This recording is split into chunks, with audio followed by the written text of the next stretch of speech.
Welcome back guys, Prado 150 out of here. Now we're at Dan's Automotive once again. Just going on from the previous episode on the Dobinsons Suspension upgrade. So we're just moving to the rear and we're going to get this job done after a few dramas with the front end. But anyway, moving on, get into it.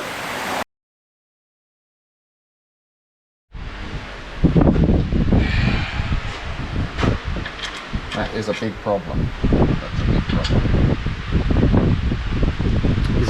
This is the second hand one we got. Yeah. That's going to stuff us. That's going to stuff us. What's the go, mate? Because this is the perfect size in there. If I go put one of these through, we're not going to be the right size. It's going to move, the brake caliper is going to potentially move around. Oh no. There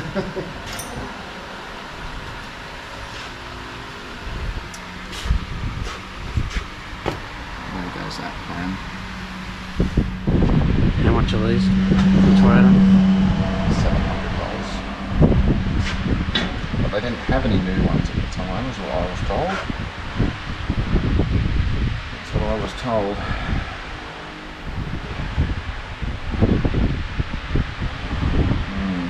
Why?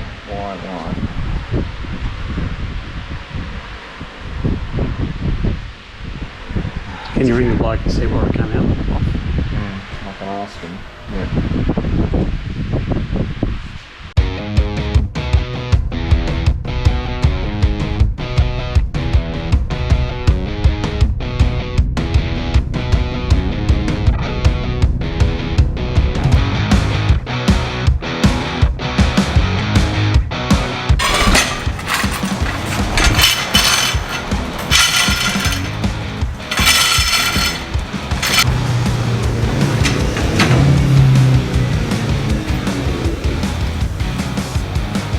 So we just use these hoist stands just to take the weight of the actual diff housing itself, because when we drop the shocks off of there, there's not going to be much holding it up there anymore. So we don't want it to just stress the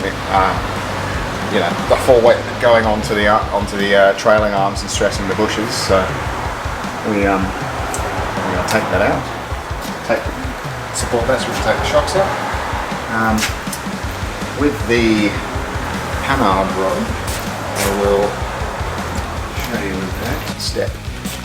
Whenever removing these, remove it from this end first, right, and install from this end first, because there is a captive nut up inside of here, and you don't want to damage that thread or anything like that. And sometimes these do take a little bit of wiggling around to get the bolt to go in and actually start on the thread, so I always install it from there. But yeah, Dan, what was the other end? Yeah. Actually, sorry, I'm lying here. There's no captive nut. This one's actually got the older ones have a captive nut. These, and so did the Cruiser, they got a captive nut. This one actually does have. Yeah, it's not welded in there, so I'm lying to you. And this was the other side, wasn't it? Where are we? Up here, sorry. Yeah. So those two bolts come on. Yeah.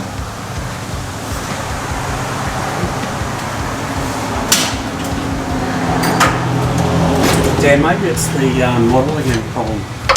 Well, all the Cruisers have a captive nut in here. You can't get to it, and yeah, you don't want to round it off or anything like that.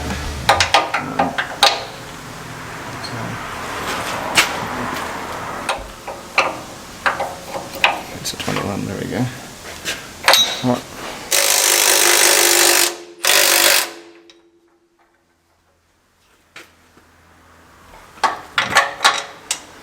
Well, yeah, so do as I said, remove it from this side first. It's a bit tighter than what we thought it was going to be. Saw is more than likely going to want to shift this way, so the actual disc will want to push itself that way. Okay. Okay. Getting it out, it's not so much of a problem, but putting it back in, you've got to make sure you're aligned correctly. So the last thing you want to do is cross thread this into that that nut that's in here, because it's a bad time otherwise. So we put this one in first, make sure it's well and truly threaded in, and then we can do that end. Okay. But simply what I do with these is, you get a big pry bar like this, you can give them a bit of a wiggle, and usually they'll pull themselves out. It's going to make a liar out of me. Right, so that nut's under a bit of tension. Yeah, it is under a bit of tension there, so I might just go up a little bit. It's almost a job that's not possible once you have a hoist, isn't it? Almost. Oh, you can do it. I've done these many times on the floor before, but it just makes it easier doing it on the hoist.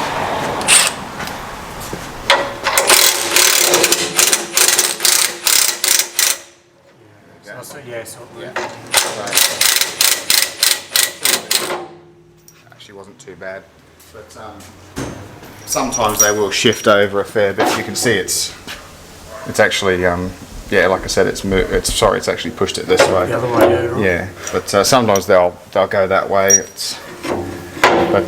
You just want to make sure that we'll take that out. You've got this supported. Now, this is the anti-braking, is it? ABS system? Oh, that's just for your wheel speed sensor. Oh, yep. Okay. Yep. That goes to your wheel speed sensor. Yep. Okay.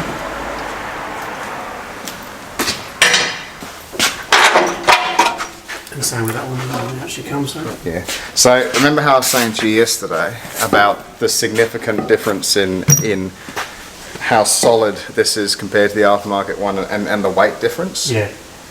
Yeah. Well, this is light as a feather, and completely hollow. If you gave this a good whack over something, it would just completely fold. They're not particularly strong. If you come down on a rock or a ledge or something and hit this, it's just going to simply bend. I've actually seen these snap altogether as well. They've just snapped clean around here. But not necessarily on the Prados, but on some patrols, and the standard ones have just completely snapped. But yeah, this is obviously, as you can see, it is not adjustable in any way whatsoever. It is one fixed length, and how this sits in the vehicle like this here at a slight angle, as soon as you start to drop the suspension down, naturally the arc here, as this is dropping, shortens the distance between eye to eye. Okay, so what we want to do is lengthen the new Panhard rod that's going to go in there, so that as we drop and the distance from here to here decreases, we're going to increase it by winding the adjustable section out to make it longer. Now, in an ideal world, and if we get time, I'll show you later on, when you raise a vehicle substantially and you get a big angle like this, we've got a situation with the roll center. So basically, the roll center is, if you were to draw a line, an imaginary line straight through the middle of this down the center of the vehicle, the more of an angle you've got here, the more floaty or uneven the more uncontrolled the rear suspension is going to behave when you've got an angle on your rear Panhard like this. The flatter you can get this in the vehicle, the better behaved the rear end will be. So in a lot of the Jeeps that I do, I actually make up brackets that raise the end that's attached to the differential or the axle housing. I raise it up I make adjustable ones, so you can go 1, 2, 3 inch increments, and it flattens out this bar so it's nearly level, and that makes the rear end behave a lot better. It especially going around corners, it doesn't tend to want to buck or dive. It actually helps. Sometimes people think it's the front that's the problem. It's not. It's actually the rear that's kind of coming up or moving around a lot. This helps a lot when you have it as flat as possible. In these, I haven't made up any brackets or anything for these yet, and to be honest, they don't really. They sit reasonably well as it is. And I'm yet to see any Prados with 6-inch lift in there, but that requires one. So, yeah, but you just need an adjustable Panhard rod to get that length back again to push the axle into alignment. So obviously, basically, as this comes down like this, okay, the axle goes this way. So what we're going to do is increase the length of this, which is going to push the axle back this way and keep it centered under the vehicle. And also what can happen as well is we've got what's called a thrust angle, which is basically this housing here and here, how close that is to the eye mountings or the mountings on the chassis for the lower trailing arms. So if you have one that's shorter than the other, you're essentially getting steer in the rear end. So we don't want that. And what can happen as well, because of these arms, the way they're actually mounted in there, they're not dead parallel, they're not dead straight, they do actually slightly angle out as they get towards the chassis. So what can happen is, same thing, if your axle or your diff housing is off center, that can make one arm straighter than the other, which can give you a little bit of rear steer. We don't want that. So that's the idea of this, is to eliminate all of that. And sometimes as well, not so much on these, as the geometry is not too bad on these, but some vehicles you get what's called flex steer, which is when your suspension articulates, the length of one arm becomes significantly shorter than the other because of the angle of travel and the arc that's created there. It actually starts to turn the rear axle, or the rear diff housing. Yeah, so I use so many different terms because in Jeeps we call them something different to everything else, and we don't confuse people when we say certain things. So yeah, there is a bit of a science and a lot more technicalities to it, but I don't want to go too much into it. We'll be here all day. But yeah, but generally speaking, with all suspension setups, the flatter you can keep control arms and Panhard rods, the better your vehicle will ride. That's essentially what we aim for with most suspension setups, is keeping everything as level and as flat as possible. Also as well, with your control arms and pinion angles as well, you've got to, or trailing arms with your pinion angles, you've got to be aware of that in the rear end too. This is not so much a problem because we're not really going high enough, but when you start to put a fair bit of lift in vehicles, you lose a lot of pinion angles, so then you've got to have adjustable rear trailing arms to put that all back into spec and rotate the differential back, bring the pinion angle up. Okay, but like I say, we're not really going to need it for this. We'll be fairly close anyway. Yeah. But if you are doing them, any lift in the rear, I highly recommend replacing this thing right here. So the new ones aren't that expensive. They're somewhere between $250, $300, which on the scheme of things for a kit like this is, about 10% of the cost of the whole lot. It makes a big difference to get everything squared up at the rear end. Because when we align these as well, if your rear end is slightly out, chances are your front end's probably going to be slightly out as well, because you read off of the rear. So yeah, to me it's a no-brainer and it's a must-do. If I do anything over 40mm in the rear of these, I'm gonna replace the Panhard rod and get it all back into spec. Simple as that. Yeah. So we'll take these shocks out and then we'll pull the coils. Yeah. That was a very loud sneeze. Best inventions ever was ratchet spanners. The time they save and the effort they save as well. The reduced effort in having to undo nuts and things like that are hard to get to.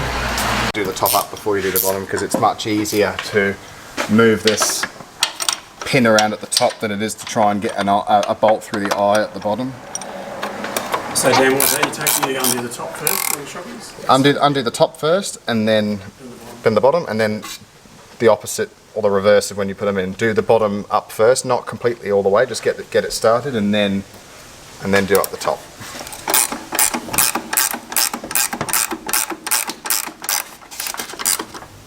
Might have to pinch that ratchet spanner that I gave you. Let's see.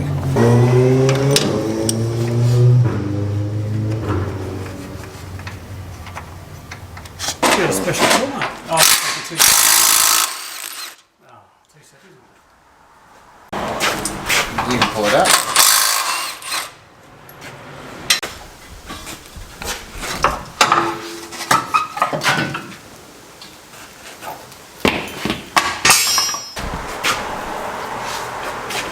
I pull down on that and I'll slide this one through a little bit more.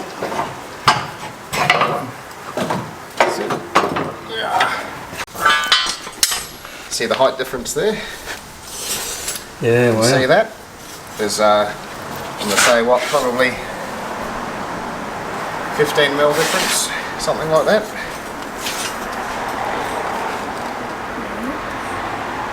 Now another thing I just want to show as well is this does make it a bit difficult for the airbags to go in, but can you see that there is actually a narrower weave or a narrower wind on this coil than this one? I don't know if you can see that this one is slightly narrower than this one here. Okay. Yes. That's fairly important, or the way that they've designed this, they are a little bit narrower, because the closer these coils are to kind of together, or the narrower the coil, the better it is for load rating. Like it'll hold a heavier load that way, basically. We'll have to squish the airbags in. You've got to really squash them in on these ones here. Yeah, you've got to really squash them in. Alright, so is that the next thing to do, the airbags? Yeah, airbags have got to go in there. Right. Yep. Okay, so with these, the flattened section is the top, and the coiled section is the bottom. So your airbag's going to go in this way. Now, we weren't doing well with my tricks on yours today, but we're gonna, this here is called Big Blue, and it's a leak detector, or a leak. It's like a soapy solution. I use it for all my aircon jobs and finding vacuum leaks, things like that. If you spray a bit of this on here, it's very, very slippery, very soapy.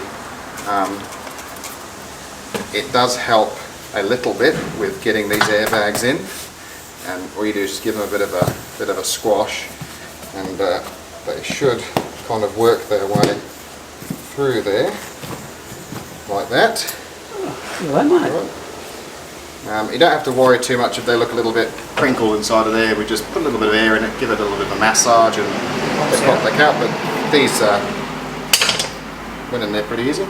So you don't put them to the bottom down, or it doesn't matter?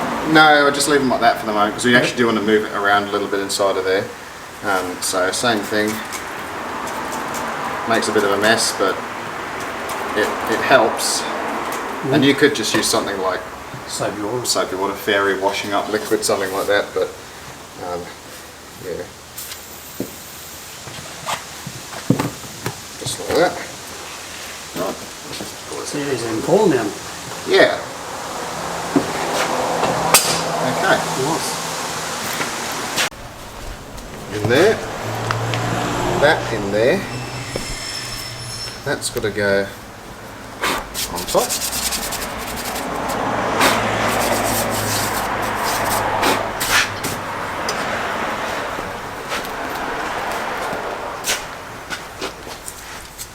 Yeah, you want to pull that down or lift this side up or something down? Or? Yeah. I'll just get it kind of roughly where I want it. I've got to feed this through for the airbag line. Get it started in there.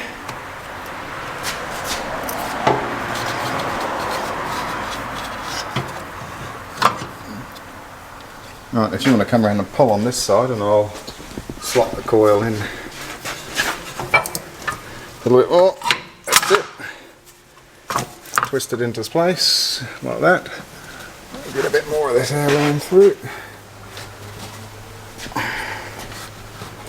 There we go. We'll attach that in a sec. Then we'll go on to this side.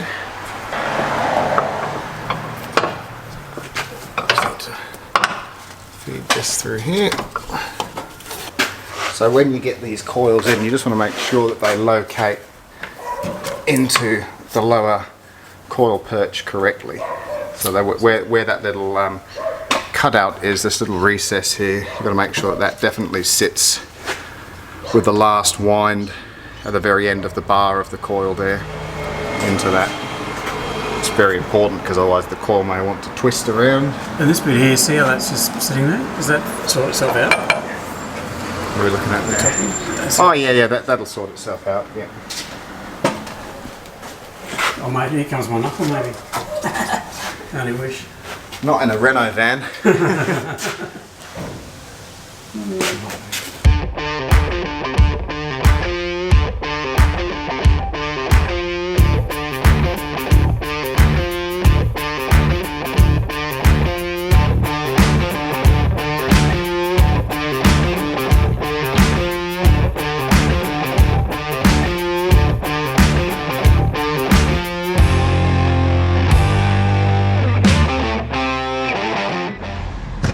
These seats up a little bit, get that through like that, push these up. Now usually when I do these I would actually do them the other way, but because they're already installed, so I'd usually attach all this and then feed the air line through this way. Yep. But because you already had these in here, I'm going to do it like this. So that just pushes on.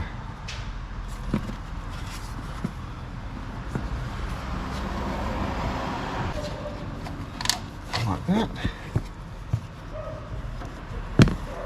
Feed it through the pads. And these pads are here, one to isolate the airbag from rubbing on that top coil isolator, and two to make up the gap for a bit of lift, because some of these airbags aren't actually designed for raised suspension as such. Yeah, okay. So, yeah, you just need to be aware of that. They definitely have to be in there.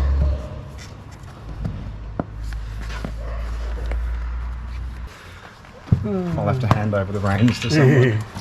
Yeah, definitely don't hand them over to me. So we're just going to work this airbag back up Oh yeah. to here, making sure that airline is Not crinked. not kinked. Kinked, yeah. That's what I was looking for. It feels good to me. Right, let's make the coils sitting back in there. Right, now you really just do the reverse of what we did, and then the last thing, or one of the last things, will be putting the new shocks in. Okay? Right, So when does this bit get put on? the Panhard, Yeah. that will be done pretty much last stage of this section before the shocks go in. Yeah, okay. Yeah. So, like that. Right, and again, you just kind of go up in stages. This bit you do have to be careful with. You never want to put too much pressure on the coils. You don't want to lift the car up off the hoist arms. That would be a very bad time. I've seen videos of people do stuff like this, and they've got a vehicle that's either rear heavy or front heavy, and they wind it up, and all of a sudden the center balancing point becomes a little bit too much one way or the other, and the car does a backflip or a front flip off the hoist. And, yeah.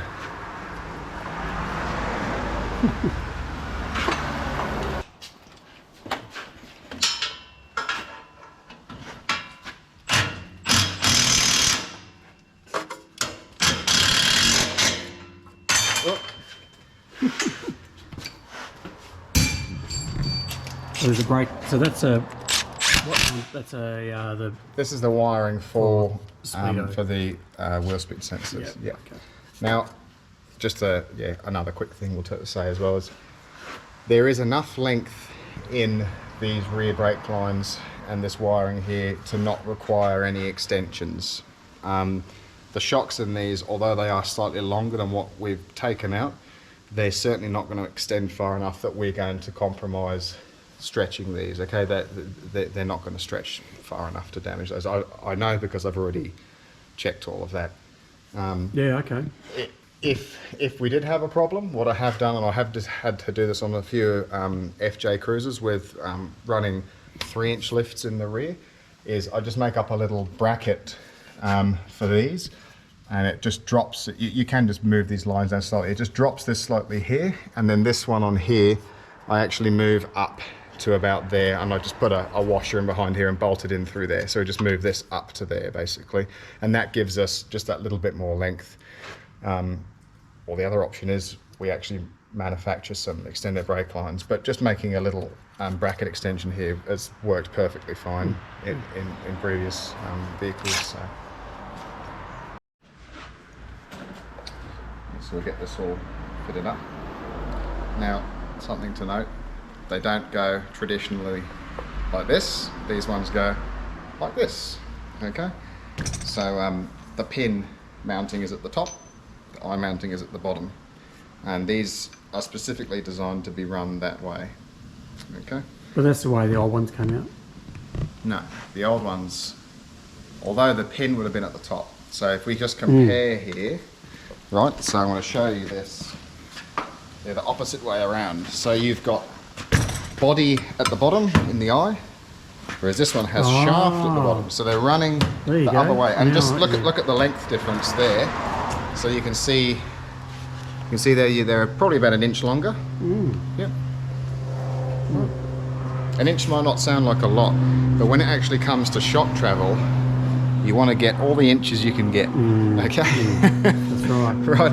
It might not sound like a lot, but it is. It is when it comes to travel. An inch difference in length at your shock can equate to, depending on your axle setup, offset, whatever. There's lots of variable factors, but you can almost get 3 inches of extra droop or down travel at your tire, which is a big difference. We want that. We want that. So yeah. Yeah, as you can see there, they're about an inch longer, but they are designed to run this way. So body runs at the top, shaft at the bottom. Yeah, okay. 2 reasons why I like it that way.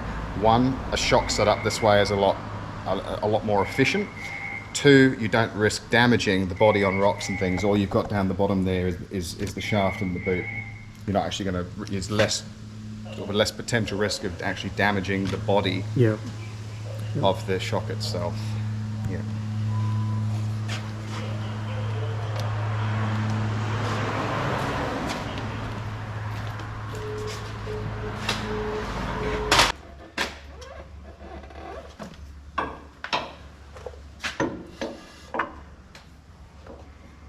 So when's your next available date, mate? Was that May, June, July? July sometime. I can't tell you exactly, but it's sometime in July.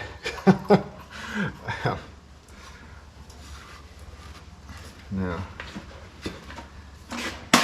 this here, I might actually have to drop the axle a little bit, but yeah, I'm gonna have to drop the axle a little bit to compress it down, but that's fine. We'll just sit it like that for the moment. Unless I can get up here enough, I just don't have that. I'll just put my foot on your ladder, mate. Help you out a bit. Oh, look at that. It's all that workout you did this morning, mate. Yeah. On the Prado. Right. All that hammer smashing. That's one side. Because see how I say it's far, like you would never be able to get that on there without damaging the lower eye. You've got to get this one on first and then feed it in at the top. Yep. Okay.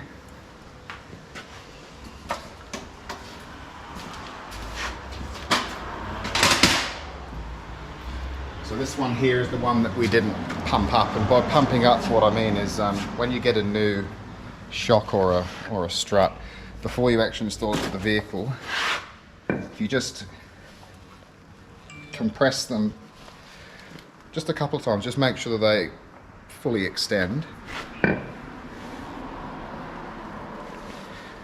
and that just gets all the gas and the oil in there moving around, because sometimes you can get you can get a bit of fading in the dampening if you don't just give them a quick pump in and out before you put them in. Before you give it the real rough treatment. Yeah. So we need a bolt for the lower eye.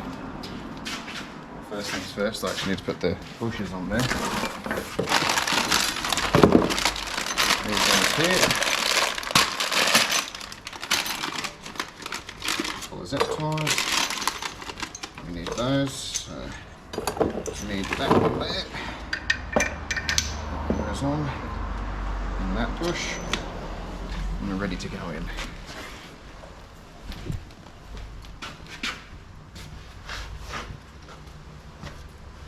Was that part of it too? I'm actually just thinking I might... Oh yeah, we don't need that just yet. I might actually run these on there with these ones, I think. So I'll change to the other side, but I'll run that particular bush there. Right, so feed that onto that, to the lower eye mount, and just loosely put that in there.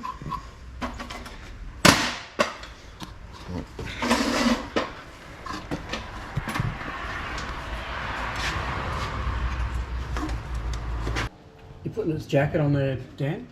Yeah, I'm just seeing, mate, to see where we're going to kind of sit it, but we'll wait till the vehicle's actually at ride height, because we don't want this to compress up too much and pinch, and also we don't want it to be extended too far as well. So once we get the vehicle at ride height, we'll just feed the boot up and over the body, and we'll zip tie it probably about there somewhere.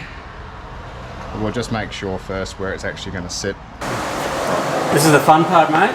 This is the bit that you seem to be very excited about.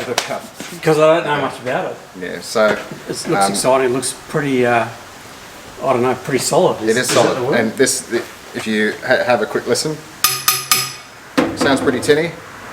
Oh, right. This is solid right the way through. Yep. It's not hollow in any way until it gets to here. That's the threaded section. Is that right? Yeah. So this is not, obviously. This is not. This is just hollow right the way through. Okay. From top down. So this is what we do. Look at the difference between the thickness of the eye. So that's about 4 mil, and I would say that's probably 8. So probably double the thickness. Let's show what we're looking at. Yeah. So just from that little round thing there, the eye of the actual. The eye, yeah. And compare that to this bit here. Very, very large in comparison. And the weight. yeah. There's. Well, you can add another 100 kilos. I want to say there's triple the weight in this one. Yeah. So this is what we do. I'm going to interrupt. Sorry. Yeah, I know we've got to get things going, but just so the viewers know, so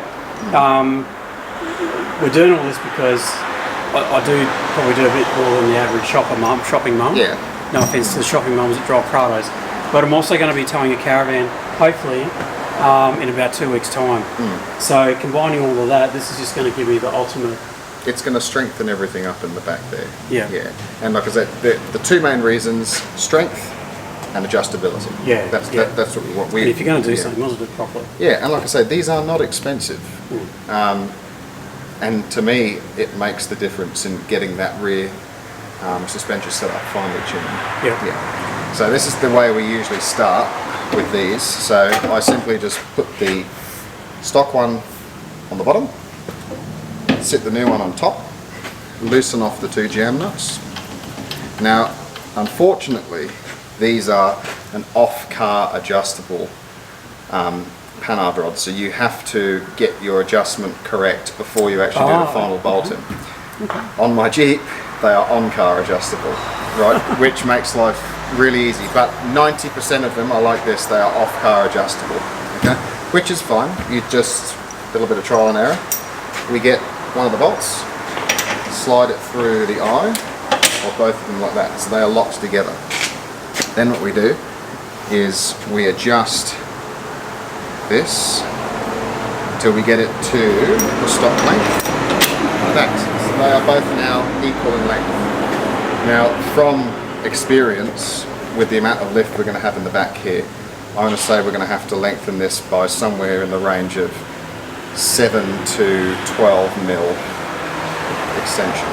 Okay, so what I'm actually going to do here is I'm going to wind it out.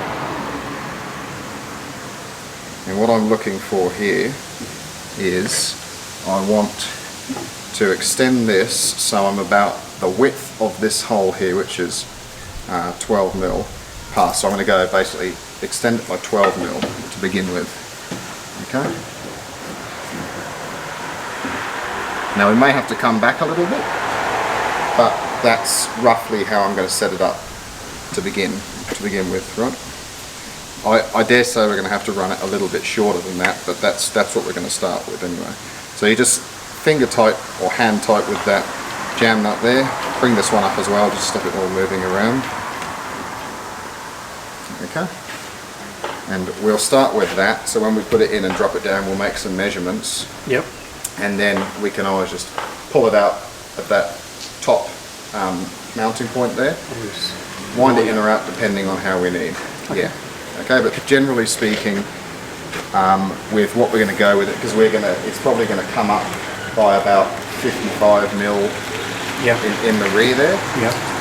Past stock height, I feel that somewhere in the range of about usually 7 to 11, 12 mil, something like that is about right. So we'll start on the highest side of things, and then we'll bring it in basically. Yeah. An important thing, the adjusting side always goes chassis end. Okay, so it goes. Now I shouldn't say that because there's a few that I do that aren't. They specifically have to be the other way. But we're talking about Prados here. So these ones here, right? So like I was saying, you get the bottom bolt in first. Make sure that starts in the thread. It's very crucial that you get that started. Once it's started, you're fine. Okay. We've got that. Then we're going to slide it up into the top eye, like this. Like that. Okay. And we'll put a bolt in there. And then once we actually get the vehicle back down on the ground and at ride height, we will measure what our track is doing in the rear there, and we'll adjust it accordingly. So it literally just involves putting that bolt in loosely, setting it up, getting the correct length on our Panhard rod, and then bolting it in. So we're just going to have to pull this in and out once or twice. Yeah, when we adjust it. Okay.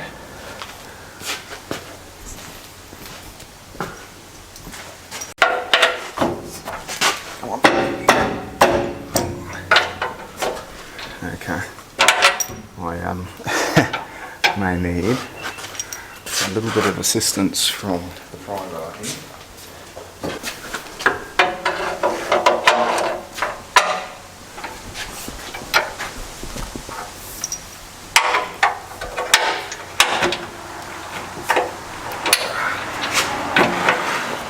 It's so hard to do this by yourself sometimes.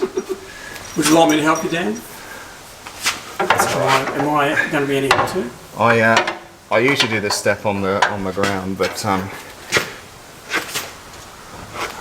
just need to hold it across this way. That's all. Yeah, just hold it up. Oh yeah. Oh, it's been so difficult.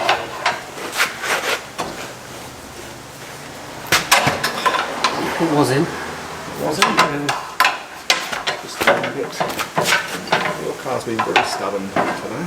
Some parts, eh? Very stubborn. Sometimes I use a ratchet strap. Oh, yeah. Ratchet strap it across.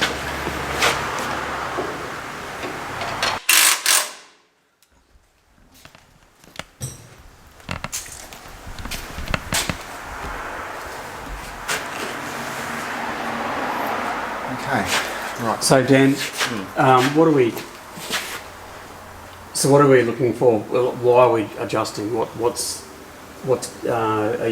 we lining up something here? Yeah. Or? So basically, if you imagine there's a centre line drawn here. Yep. Underneath the frame, the chassis. Yep. We want to get this central to the chassis. Okay. So what can happen is, like I was saying, as this comes down, because it comes down in an arc.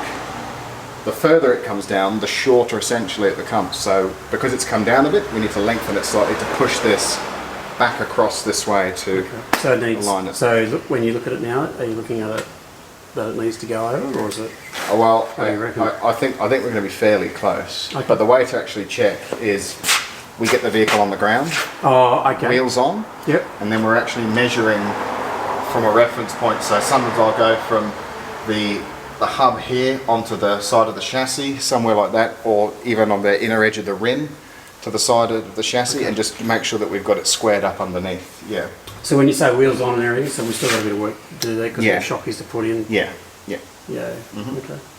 All right. Yeah. I better stop holding you up, mate. No, you're right. Okay. Now, Dan is a miracle man. There's a new word for you, mate. No. So I've just been looking under my body here, and I've just noticed, yeah, a bit of rust starting to happen here.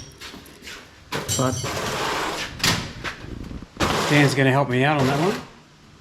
I just got to book him in sometime, don't I? Yeah, we're gonna do a spray on underbody rust proofing. I've done a few of my vehicles now, and I've done a few mates' vehicles, and yeah, the preparation is kind of key. We need to blast it underneath here with some. It's a very sedate, light duty degreaser. Basically, it's not engine degreaser. It's like a degrimer. So we spray that all on, pressure wash it underneath, and then let that dry. And then we'll actually apply that. It's like a rubberized bituminous coating. Does take a good week or two to properly cure and dry, but yeah, I usually say to people, don't go off-road for a week at least in that time. Yep. Yeah, but once it's on there, it's it protects the whole vehicle, yeah, from rust, basically, or salt water and that penetrating things. A lot of people don't like it because it is a little bit tacky and things stick to it, but there's ways of cleaning it. But fish oil, it was an old method as well, but it's very smelly and very messy. Yeah, not to mention if you live in an area with plenty of cats, that you're going to be very interested in it. And I had stories of people having cats defecate on their vehicles because they stink of fish oil. So anyway, it really gets in, doesn't it, Dan? Like, I'm just looking. It's only surface rust, yeah, but it's there. It's all just there. Yeah. I don't go on the beach that often, but I suppose that doesn't help, does it? No.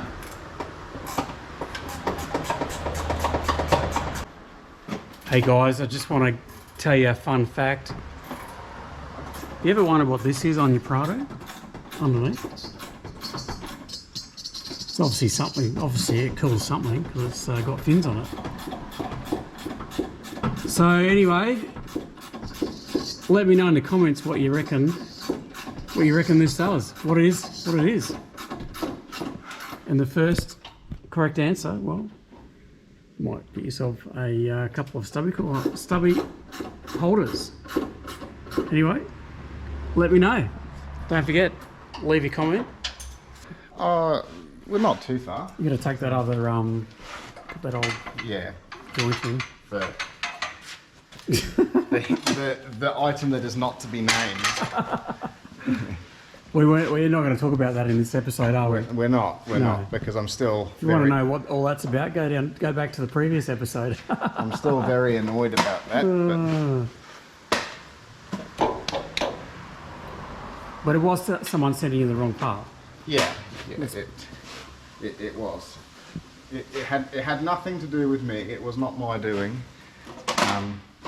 I gave the correct information, and that was not relayed correctly to the person picking the part. So we end up with something that we can't use. You haven't heard back from that, have you? No, I haven't.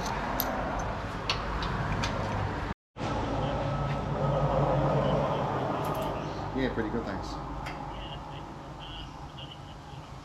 Excellent. Yep. Yeah. Well, Tell us about that conversation, would Dan. you believe they've got one, and it will be on an express courier here first tonight? No, first thing in the morning, because they only just got it off the vehicle, and they've missed the run. So chances are it's going to show up by the end of the week. It shouldn't. It may even be here tomorrow. And they're going to take the other one back and refund it off of my account, which is great. Well, so they should. But that's still... Is this one free, the one that's sitting out, the correct one? Still hasn't helped me with the time frame thing. No, that's right, yeah. But anyway... it's alright, if anyone wants one of these suspension upgrades, make sure you call Dan. Dan the man, book him in. And that'll make it all worthwhile. Hey Dan. Look, there's many things we can do suspension wise to not just Prados but a lot of four-wheel drives. The main two factors are application and budget. You've got to put the right gear in to do the job, and you've got to have a budget because the most important part of suspension setup for me are shock absorbers. That's the most important component of the whole lot, are shocks, because these at the end of the day will depict your travel, so your droop or extension, and your compression or your bump, and the ride quality. Okay, the shocks to me are the most important thing, and I would rather have lesser quality or cheaper coils and products on here and have really good shocks, because poor quality shocks, you're not going to get the benefit from doing all of this. And like I was mentioning to you earlier on, there is quite a big discrepancy over coils versus shocks and what plays what role. And coils simply have one purpose, and that is to hold the vehicle off the ground. That is to keep the chassis off of the diffs. That is their sole purpose. They have not an awful lot to do with actual travel. Your travel comes from your shocks, okay? So like I was explaining to you earlier, there's a few vehicles that I've set up in the past where we're only running maybe a 50 or a 60 mil lift, but they've got the travel of something that you would expect from like a 4 or 5 inch raised vehicle, and that's because of the shocks and arms and things like that we've done to allow for that travel. So you could run a 6-inch coil in the rear of here with this same shock, and that doesn't mean you're going to have any more travel. The coil is going to keep the vehicle up, but your travel comes from your shock absorber.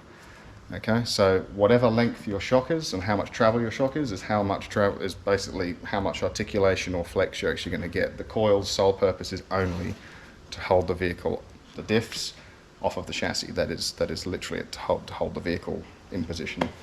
And then obviously we've got things like load ratings and stuff like that, and free lengths of coils. So we've got linear rate, dual rate, and even triple rate coils. Yeah, linear for me is better for load carrying. Dual rate is good for a mix of the two. Triple rate is purely for maximum free length. Yeah, they're not very good at holding load whatsoever. They are purely to run a really long shock with a coil that's not going to fall out under full extension, basically. But yeah, essentially speaking, with shocks, you want to run a shock that bottoms out a little bit before this coil is going to become unseated. Okay, that's how you get the most amount of travel out of everything. You don't want the coil to fall out, but there are ways we can get around that with retainers and dropout cones and a whole host of other things. But essentially speaking, the way that these are set up, they match the shock to the coil free length to get you the best averages over everything. So the best kind of extension you can get without the coil becoming unseated. You don't want coils like this to become unseated, because yeah, they're not going to be that easy to put back in on the track. Like I say, if I ran a shock, I'm going to say that these shocks are probably about 8 inches of travel. say we put a 12-inch travel shock in there, you're going to get a lot of articulation, but this coil's going to come flying out. And yeah, we don't want that. So that's why these are matched and balanced. Okay. So we put the old one back on, Dan? Yes. And now we're just putting things back very together. reluctantly, I might add, we put the old one back on, but we've had to put the old one back on. Yeah. So basically the reason why was because the bolt holes here, as you can see, these are an M14, and in the old hub, or in that replacement hub, they were an M12 for a slightly earlier model Prado. Not a 120 series, I've been told, for an earlier 150 series. Yes, we can't fit it because the brake caliper would end up moving on those bolts, and that's very dangerous. Mate, another big day. This was not a big day. Wasn't it? No, it's still light. We thought it was going to be a big day. So it's back on the ground. Yep. We've just got to do a couple of little things, but everything's adjusted. We've got the track correct in the rear there, the adjustable Panhard. The front we've done as best as possible, because once we put that new knuckle in, the non-bent one, the correct one, we'll sort out the alignment. But this is one thing. So when we measured this with the old suspension, and bearing in mind this is going to settle a little bit, we had 920mm on the front and 960mm in the rear. And you do want a little bit of rake, and by rake I mean the rear of the vehicle sits higher than the front, the nose is pointing down slightly. Not too much. I usually aim for about somewhere between an inch and an inch and a half higher in the rear than the front. Okay. Vehicles ride better that way, and when you load them up, they're not pointing to the sky. Okay? So we had 920 in the front. So now we have, with the new suspension in there, as you can see there, that's just a shade over 960. Right, I'm going to say it will settle a little bit. We're going to lose 20 or 30mm out of that, but you're still going to be higher than what you were previously. Yeah. Okay, so we were here, so in comparison, that's how much we've come up. Okay? So you've got 40mm, so say I'm expecting it to sit somewhere around 93 to 94 when it settles. Okay? The rear, we had 960. You now have 990, so it's come up 30mm in the rear. The rear is not going to settle anywhere near as much as the front will. The front will settle, and I'm going to say you're probably going to lose 10mm in the rear, so you probably gain 20mm with the new suspension. Very nice, mate. And a bit more travel. Yeah, so like I showed you with the shocks, they will extend further, so you are actually going to get a little bit of extra down travel there. So all in all, I'm pretty happy with how it's set up, and I think you'll find that, especially when towing with the van on there, those heavier coils in the rear and the heavier valving with the IFP style shocks is going to make an absolute world of difference. When I do get you back though, I will just double check the alignment on the rear there, because things do move around and shift a little bit, but come back and see me after 1,000 kilometres and we'll sort that out. But I'm sure I'll do that in the next few days. Yeah, but I hate to say it, but you need some bigger rubber on here now. How big are we going, Dan? Come on, let's have a look, mate. From my viewers out there, what do you reckon, mate? Let's have a look. What have I got now? Come on, let's have a look. At the moment you have, what have you got in there? 265 7017, yeah. So at the moment, like where we're sitting at now, it's pretty well within legal spec. Because it probably is a pinch too high, but once it settles, you're going to be well within legal spec. So going up a size in tyre, I can't remember what these have on them stock. I think they're a 265, 65, I think. Yeah, I think something remember, like that. Because I've gone up a tyre size from the. So you probably could go up a little bit more, but you're going to be. It's really hard to get like a 265, 75, 17. They're not particularly common. But that would give you a little bit more height. Okay, so that's the next one up? It's the next up from this, yeah. Yep. And then a 275 7017 is a little bit higher, a little bit wider. But yeah, I would run it like this first and just see how you like it, and yeah, go from there. But with the way it's set up, it's perfectly fine. But I say, do expect it to settle a little bit, because that's the whole idea.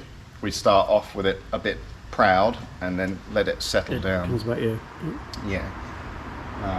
You don't want to go, oh, I've got 50 mil, that's great, and then load it up and go, well, it's actually lower than stock. That's what happens with a lot of suspension. We actually want it to sit quite proud, and then once it's loaded up and everything settles, you really are getting your true 50 mil. Yeah. And in this country, with all the laws and regulations and whatnot, go for that 50 mil. Go right to the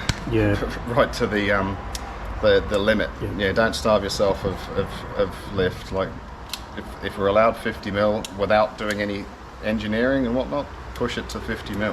Yep. Yeah. You hear that, folks out there with Prados? Yeah. Push it to the limit. Go. That's what Dan says. Go your true limit without. Like I say, if we wanted to, we could go a lot bigger, but we would have to do a little bit of little bit more testing. So a bit more of this, mate. Lane change test and an ESC test, which that's the expensive one. Unfortunately, it's exceptionally expensive, but can be done.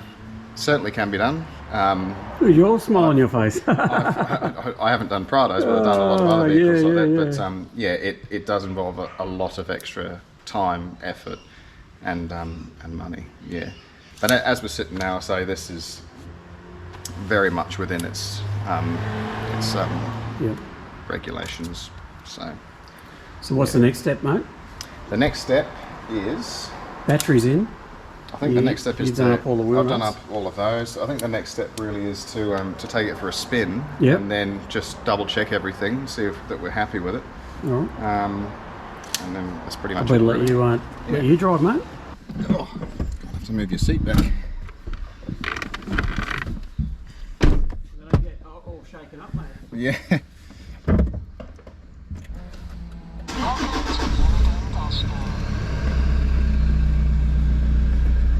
Wi-Fi on. Start recording.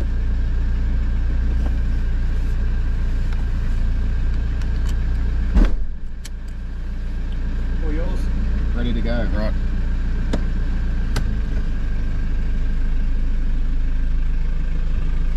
Just do a quick brake test to make sure we're good there. No.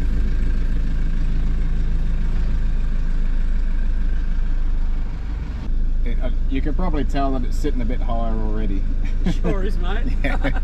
Right, yeah, I'll only be just a couple of minutes. I'll just go up, just do a couple of little few little slaloms on the road there, just to settle it in, and then we'll just double check everything. And Mate, you enjoy the Prado. I will. I will. I don't get to drive vehicles like this too often. All right. It's fairly quiet on the roads, at least. Some people look at you a bit funny when you're weaving across a lane, but we're lucky here that there's some roads that don't see a lot of traffic this time of the evening.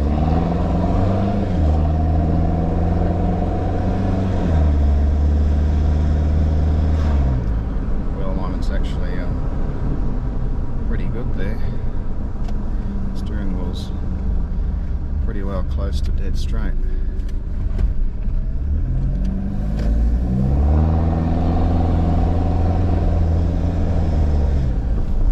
Just a couple little swerves side to side.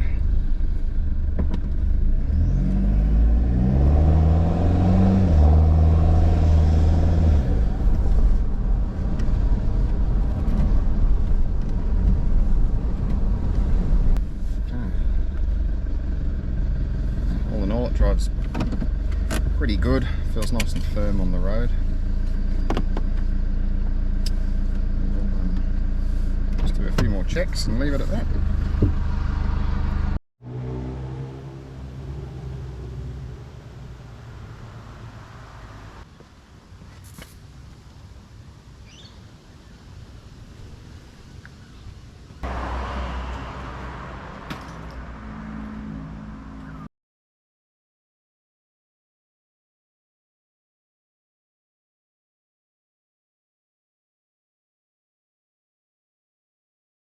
Well, mate, here we are. We've done it. Well, you've done it.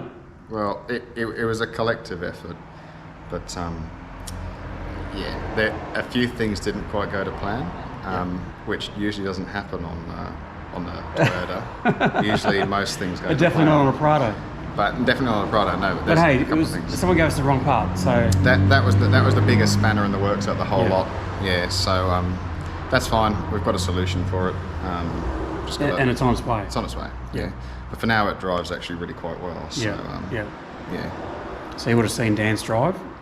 yeah. It handles well. It's actually the alignment's pretty good actually. It's really Oh, that's very good, mate. close. So I might be able to go camping tomorrow. Yeah, I reckon so. But I should Yeah. call in and get it checked before I go.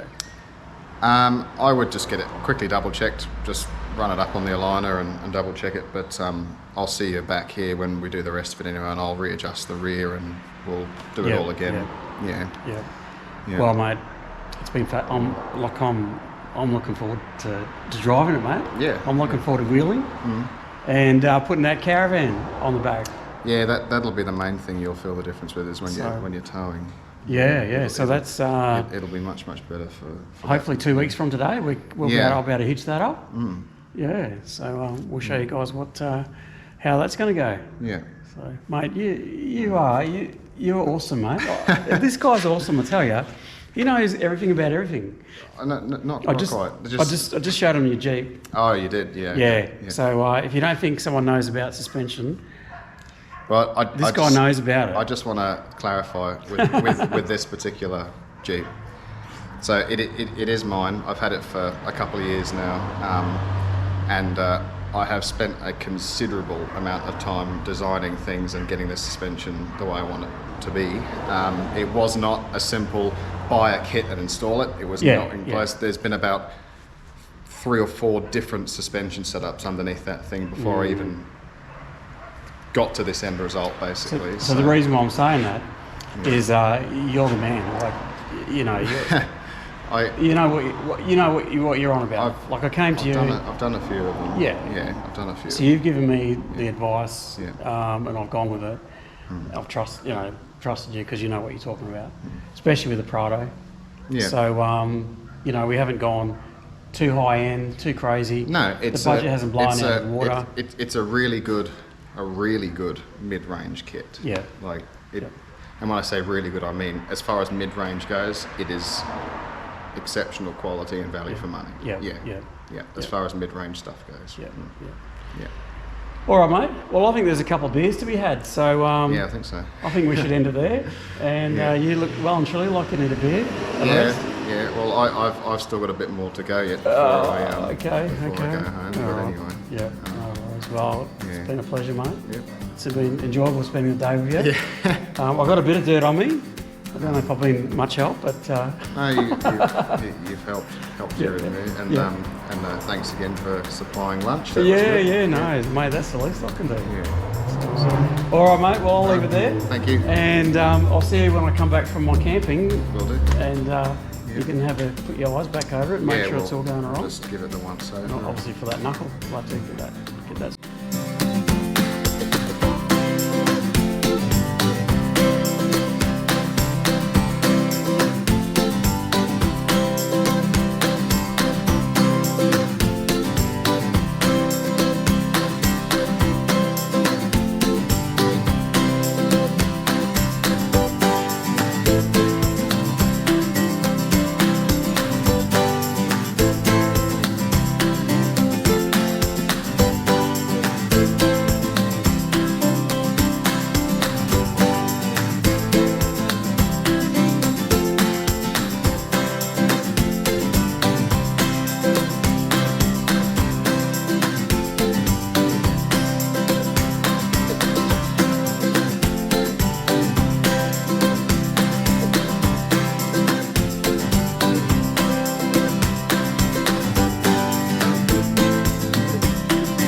We're going to be close together, mate. Close. You know what I mean? I like being close. Well, mate. My heart's pumping. It's not because of you, mate. That's okay. Well, it is in a way because you're the one that steered me in this I'm not direction. a fan.